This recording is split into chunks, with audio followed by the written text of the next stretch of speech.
Man, have I been having fun casting and testing rods today.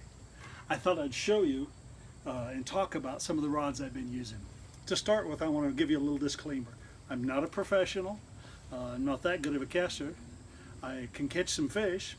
I don't often fish for huge fish. My typical fishing is for trout. That 10 to 16 and sometimes some bigger ones, depending on where I'm fishing.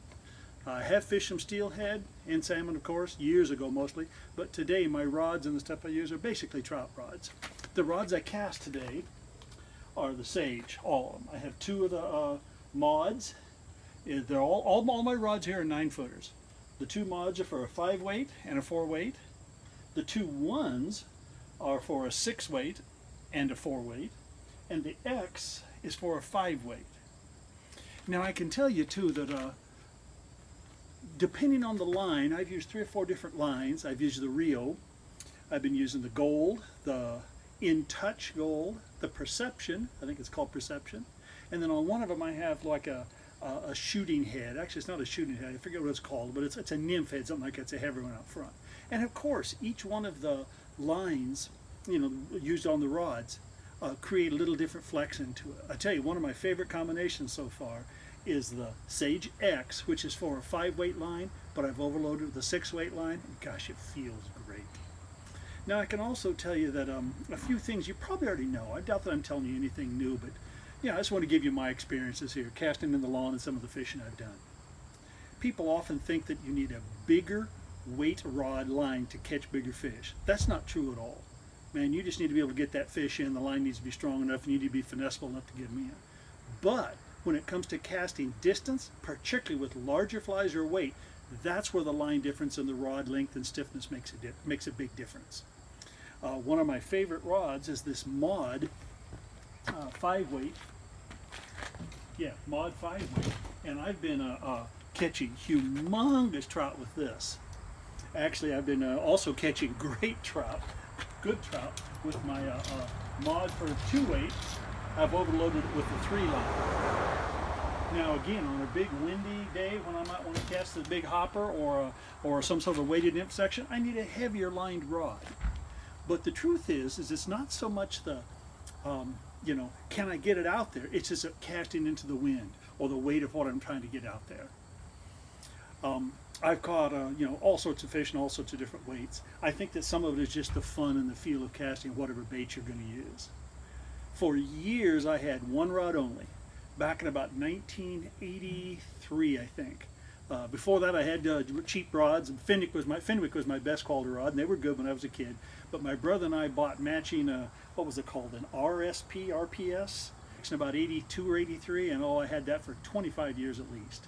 And then just recently, I branched into a bunch of different rods. So I can say this: so while these are fun, and I'm having different different experiences, different feeling casting with the different sizes of rods and lines, don't worry about that with your fishing. If you're fortunate enough to be able to try some different things, get the one that fits you. My casting style, I feel very comfortable with a little slower. I think that's why I've enjoyed overloading this faster rod with the line heavier. On that Mod 4, I fished it with a 5-weight for quite a bit of time, and I really enjoyed that weighted nymph head. Kind of makes it load up a little bit quicker. So whatever you're into, just have some fun with it. I'm going to show you a bunch of little video of me casting. Again, there's nothing special about it. I'm sure you've already seen this stuff, but you can just get an idea for how the rod acts. When I fish a different rod, or when I practice and try out a different rod, I always video it, and that way I can watch the line movement. And it's interesting, you can see the difference in the closeness of the loop, the tightness of the loop, sometimes how fast it rolls out, definitely the speed with which you can, move your hand. With the slower, softer rods, I can be a little bit smoother and longer. With the faster rods, it takes a little more of a snap, but yet it takes less distance of travel, so you can really just bink, bink, really get it moving. There's a bunch of guys who professionally demonstrate these stuff and talk all about them. You can get some empirical evidence there. Mine's basically just me casting on my lawn and having fun and getting a feel for what I like. So I hope this video helps you. Enjoy the footage.